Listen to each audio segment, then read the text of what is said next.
So, So, okay. The first thing I want to ask you is when you lost Lily. I don't like to use the word lost. She passed.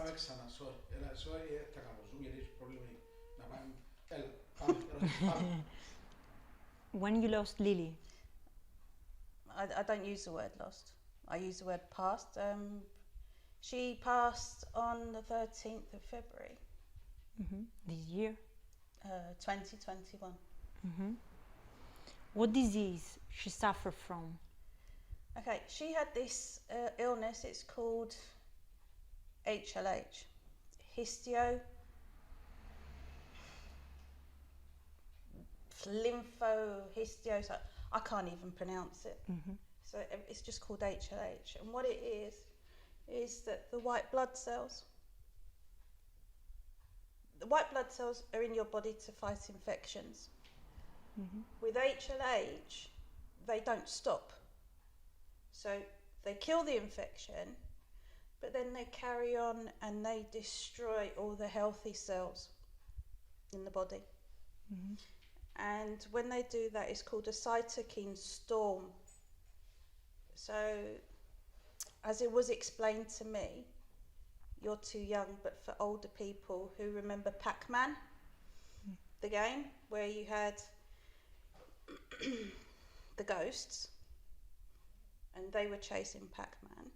So that's the original, the ghosts are the original, it's a disease.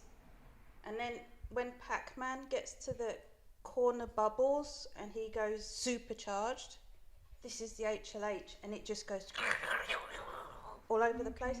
It destroys everything, and it doesn't stop. When you found out from the doctors that Lily had HLH? The same day. She had been complaining from the Friday that she wasn't feeling well. She's 14 years old, a young lady. It was her time of the month, and it was February, so people were catching colds in the middle of COVID. And she wasn't feeling well. But including her, we thought maybe it was just a small cold.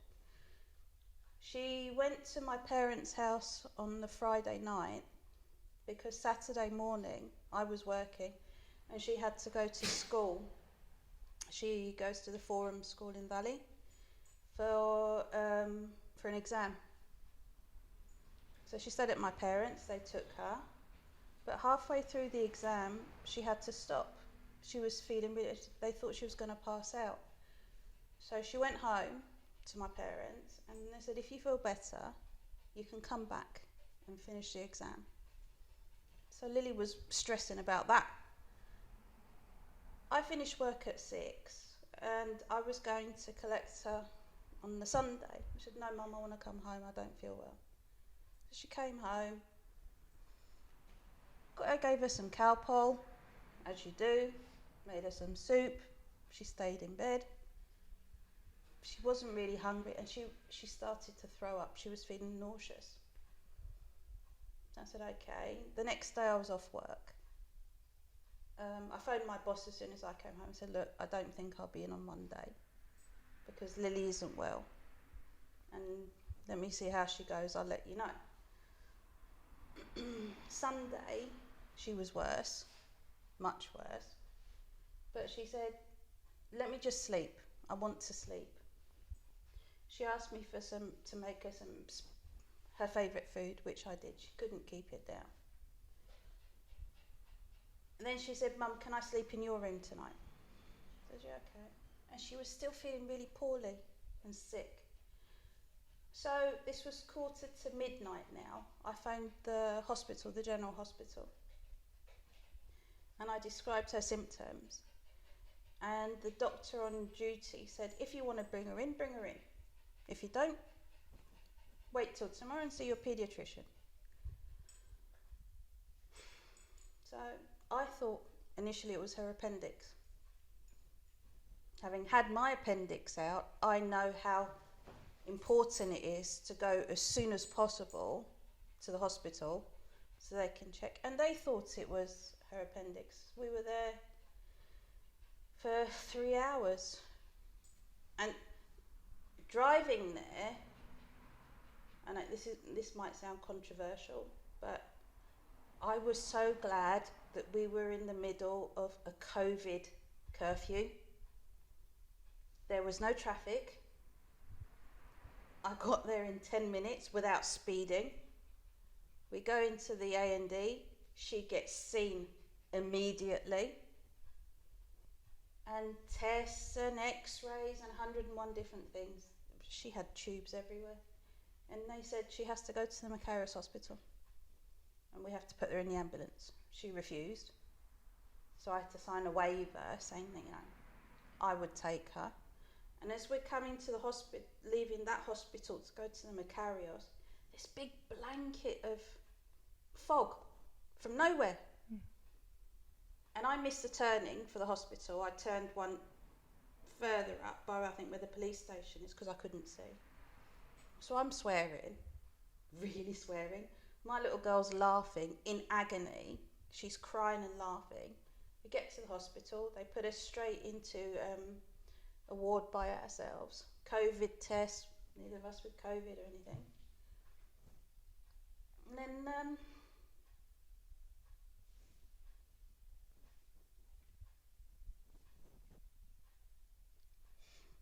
more IV drips. And she's squeezing my fingers. So and the harder she's squeezing, I notice the more she's hurting.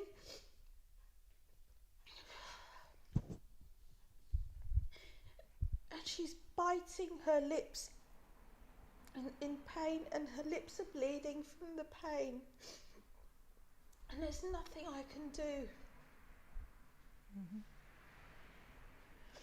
As a parent, it's the worst feeling in the world. You see your child in pain.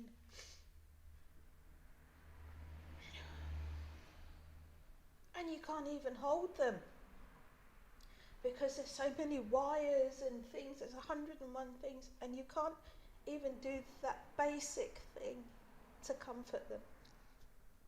But yeah.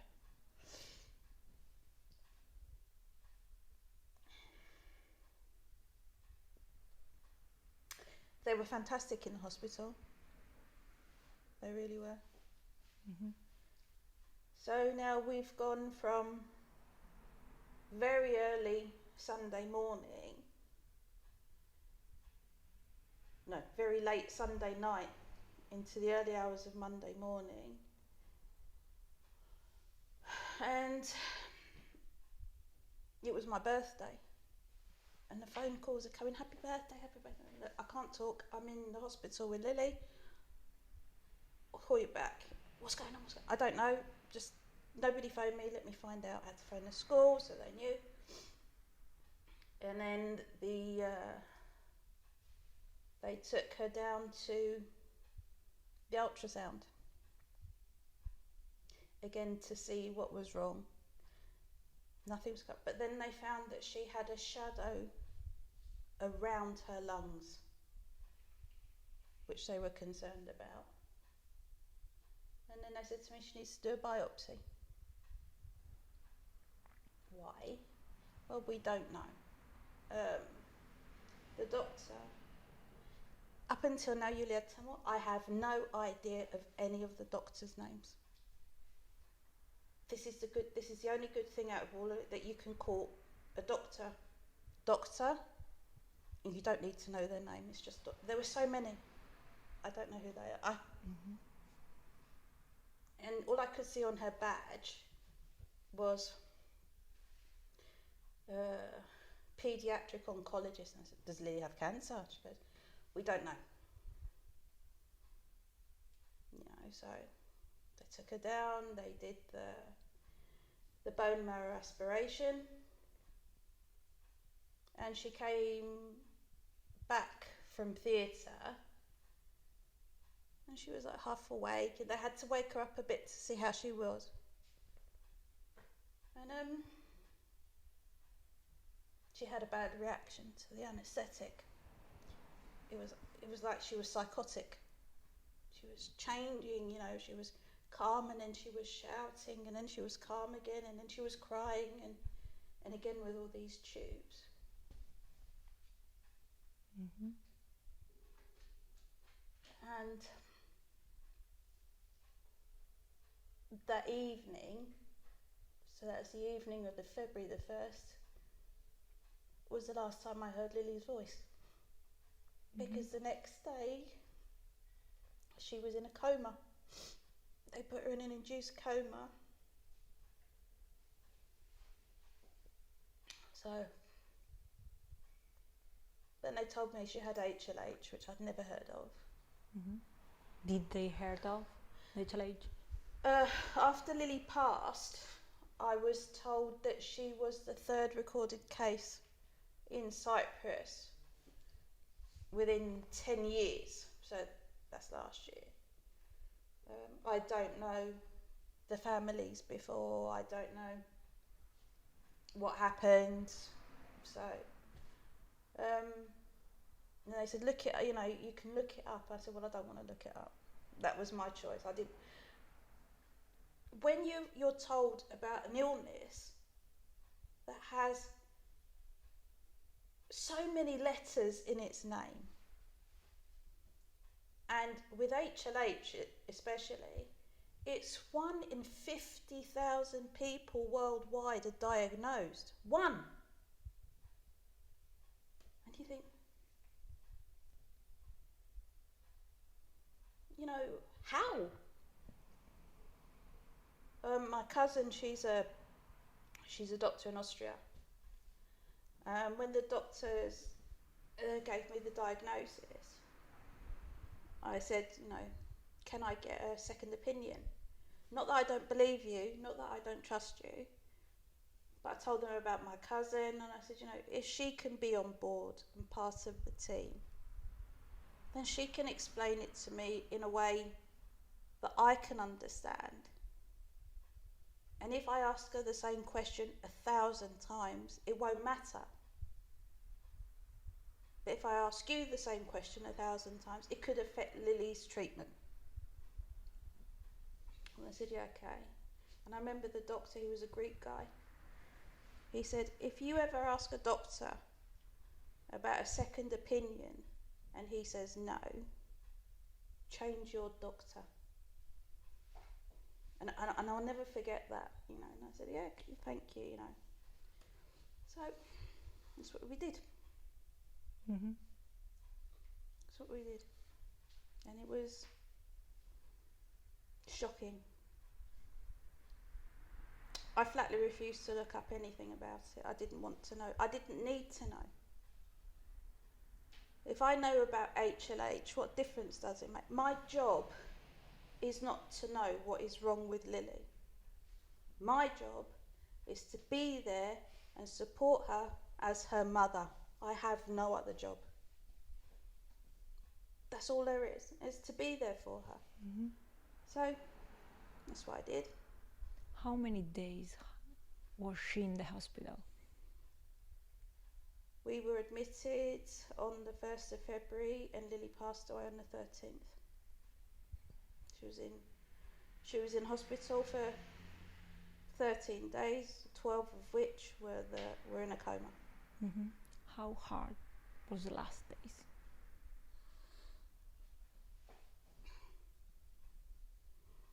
The last days weren't hard. There wasn't anything. Her condition was stable. And we were making improvements. We really were. And then all of a sudden, on the last day, everything just exploded and everything just went absolutely crazy. And being told, a friend of mine was a nurse on the ICU, and when she called me in to see Lily, and she brings me in and she puts her arms around me, and she's crying because her daughter and Lili have been friends since nursery school, since they were 3 years old. So she's seen my little girl grown up, you know, and it's, and all I can remember is I shoved my hand in my mouth and I just said, no. And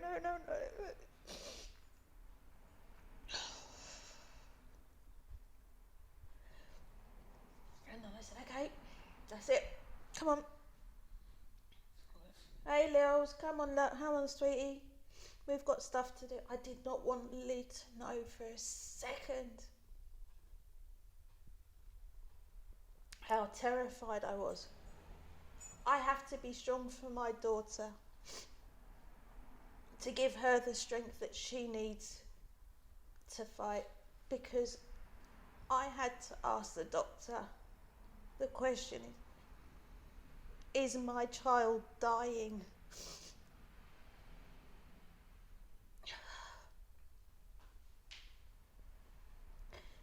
And to have the doctor say to you and look you straight in the eye and say,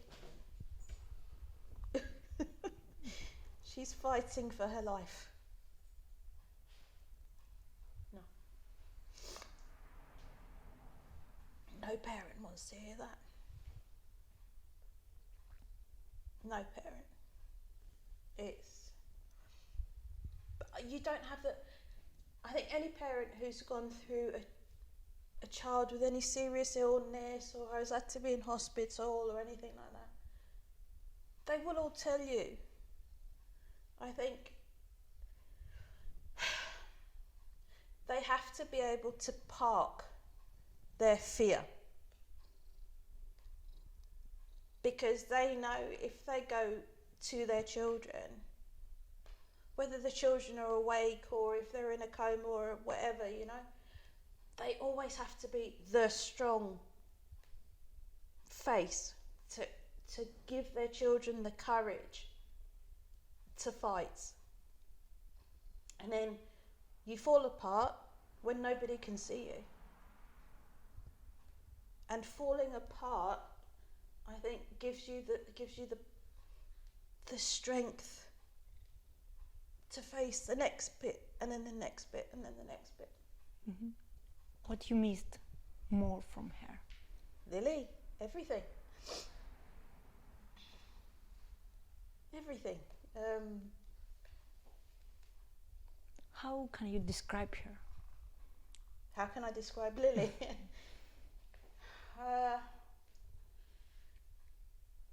She's a child that is typical teenager. Rubbish taste in music, unless she's listening to what I like, then her taste is brilliant. Sense of humour. She's got a very dry sense of humour. I think is what we call here in Cyprus English humour. Very sarcastic, you know. And we laugh so much. We always laugh together. And yeah, she would annoy me. She's a teenager. Of course she annoys me. But she loves her animals. And her school, she loves her school. Her school's fantastic. And her grandparents, obviously, and my nephew in England. But Lili has this aura. She draws people to her. When she passed and we had the viewing at the funeral home, I saw this young girl come with her mother. And I didn't know who she was, but she kept looking at me and talking to her mum, and I could see she wanted to come to see me, but she didn't know how and she didn't know what to say. But she got the courage, and she said to me, "Oh, I'm so and so. I knew Lili, I said, oh right, okay, were you in her class? She goes, well no, actually, we met online. We never actually met each other face to face. And we were talking about the things that we like to do. I think it was writing or something. And they'd met on this online forum. They had a friend in common, I think. And they met on this online forum and they became friends. But they had actually never met. But this girl wanted to come and say goodbye to Lili in person. And it was, wow. That she could affect somebody like that. And she made friends online from the UK and America, all over the world. And they all contacted me when they heard about Lili. And they still contact me now. When how are you? We're here. Can we do this for Lili? Can we do this? Whatever. And she's created bonds of friendship with people she has never met, but also the people she hasn't met. They've become friends as well with the people she does know, and it's like it's expanding the whole time. And she has, Mm-hmm. I couldn't do it. Now you are preparing a book. Yeah, the book should be out towards the end of this year. It's called Musings of a Grieving Mam. And it's about the 16 days. So from when Lili got sick until the day we all came to say goodbye to her. And yeah. What do you ask from the people? You want to know about the HLH? Okay, ideally, from the book, is to make people aware, especially in Cyprus, that this illness is real. This illness can happen to anybody at any time. We never found the cause of Lili's HLH. Her medical file's that thick.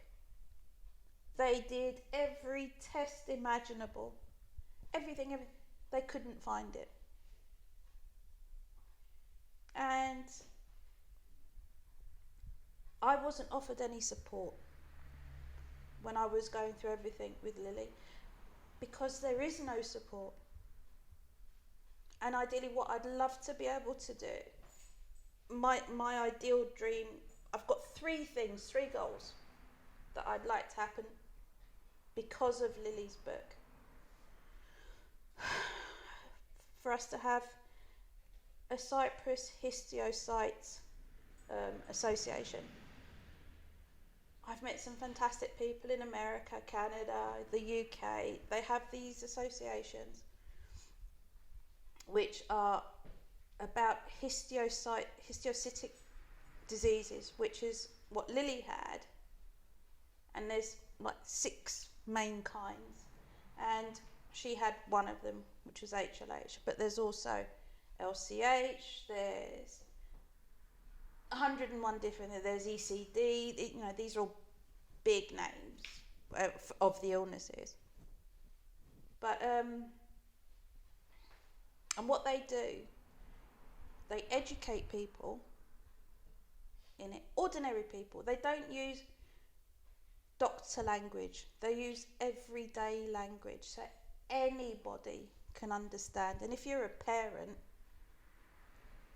and your child is going through, you want to understand in the simplest of words what is going on. And what they do is they run education programs. So every year, with the money that has been donated and they get sponsored, they're all NGOs, so they get no help from the government. They sponsor students who have recovered from histiocytosis and they want to go on to university to study. They sponsor them. They give grants up to $50,000 worldwide for research. They host seminars. They go to seminars. The doctors, they're all specialists, and it's something that if we can do the same thing in Cyprus, I don't have to run it. I don't have to be part of it, but we need it. Desperately, we need it. Because the faster the diagnosis, the better the chances of recovery. Mm-hmm. And Lili's doctors, they were fantastic. Honestly, I have nothing but praise for every single one of them. But we need more doctors to know. We need research. So that's the one goal. The second goal is to make a checklist available. I want it to be a standard thing in every single medical practice in this country, whether it's private or whether it's state. Have you tested for this? La la la la la la la. Okay.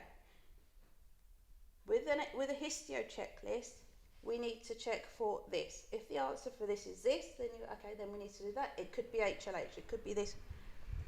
So at least doctors and clinicians are aware. Because Lily's paediatrician had never heard of HLH. Why would she? My GP had never heard of HLH. If you ask any doctor now in this country, have they ever heard of histiocytosis or HLH? The vast majority will tell you, no, what's that? And it's not because they're rubbish, it's that they don't know. And if we can give them that opportunity to learn and to become in America, to become a member of the Histio Association, so you can be part of the learning. It's $150 a year. That's nothing. So yeah, that's what I want for the histio. Mm-hmm. You know, that's all I want. I want us to be histio aware, and we need to be part of the world stage. Mm-hmm. Because considering where we are, Cyprus is in the middle. There's a histio society in Greece. Okay, and I know for a fact that they have some of the best doctors that work with them. It's it's 2 minutes from Greece to Cyprus, to attend.